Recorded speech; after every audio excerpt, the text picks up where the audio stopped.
네. 그렇지만서도 이제 또 자연스럽게 또 다음 질문으로 또 넘어가겠습니다. 네, 마이크로 풀피먼트. 분명히 내년에 뜰 거예요. 저는 좀 보장할 수 있을 것 같습니다. 왜냐하면 자본이 들어갔기 때문에 움직이지 않으면 안 되는 상황이에요. 무조건 가야 됩니다. 근데 이게 저도 글을 썼지만 약간 마음 한켠은 다들 불안한 것 같아요. 이렇게 해도 되는 거야? 약간 지금 개민 비마트만 하더라도 작년 적자가 무슨 1,000억 원인데 이거를 우리가 감당할 수 있는 거야? 투자금 받아가지고? 약간 이 불안감들. 그러니까 결국에는 오버슈팅을 하는데 그 교수님 의도된 적자라 그러잖아요. 의도된 적자 맞나요? 제가 현실 단계로 듣기에는 또 불안해하시는 분들이 너무 많으신 것 같아요. 그래가지고 이 마이크로 풀피먼트 과연 괜찮을까?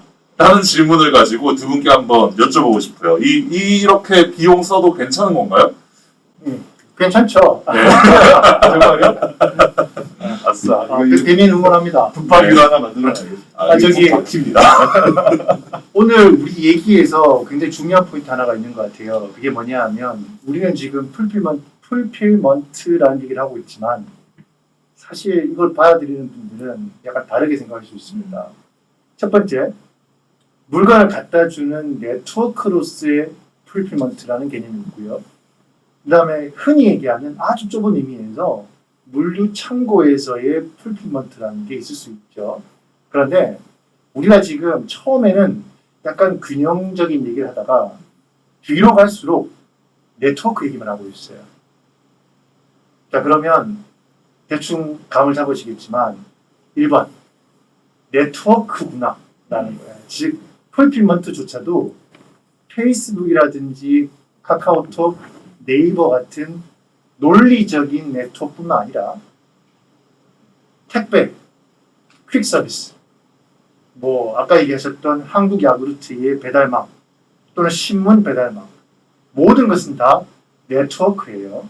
그러면 결국은 네트워크를 만들면 되는구나 라는 것은 어느 정도 이제 우리가 얘기가 된 것 같아요. 아니 그 중앙일보사가 풀피먼트 고민을 하고 있다는 측면도 보면 누구에게나 풀피먼트 고민이 있는 것 같아요. 그렇죠. 그래서 이제 포인트는 뭐냐면 첫 번째 우리가 알게 된 건 뭐냐면 네트워크 비즈니스로서는 여러 가지 서비스가 의미가 있겠다라는 겁니다. 그런데 그게 아니라 물류창고 하나 또는 개별적인 솔루션 하나로는 힘들 수도 있다라는 거죠. 자, 그러면 지금부터 우리의 논의는 뭐냐면 결국은 네트워크는 이제 이해가 돼요. 누가 얘기를 안 해도 메시코리아라든지 생각대로 이런 퀵 서비스도 자체 네트워크는 아니지만 라이더들을 모아서 네트워크를 만들죠. 그리고 한국 야구르트도 네트워크였죠. 그 다음에 컬리도 새벽 배송을 하기 때문에 교보에 책 배송을 할 수가 있죠. 그래서 그랩, 고잭도 네트워크였죠. 그러니까 이게 결국은 물리적인 네트워크이든 택배, 배송 아니면 논리적인 연결이든 연결이라는 비즈니스는 그 자체로 미래가 밝다라고 얘기할 수 있습니다. 따라서 우리가 무언가를 연결이라는 맥락에서 대민이 일을 하고 있고 그렇다 그러면 이해가 될 수 있겠다라는 거예요. 1번. 근데 2번은 있잖아요. 그러면 창고는 어떻게 되나요? 그러면 우리 회사 요 특정한 파트만 하고 있는 회사 어떻게 되나요? 네, 이런 얘기가 나올 수 있는데요. 예를 들어서 동네에 있는 상점도 마찬가지고요. 이건 네트워크라는 게 없잖아요. 그런데 재밌는 데이터가 하나 있는데요. 그 미국에서 아마존의 공습에서 살아남은 기업이 누구냐? 누구죠?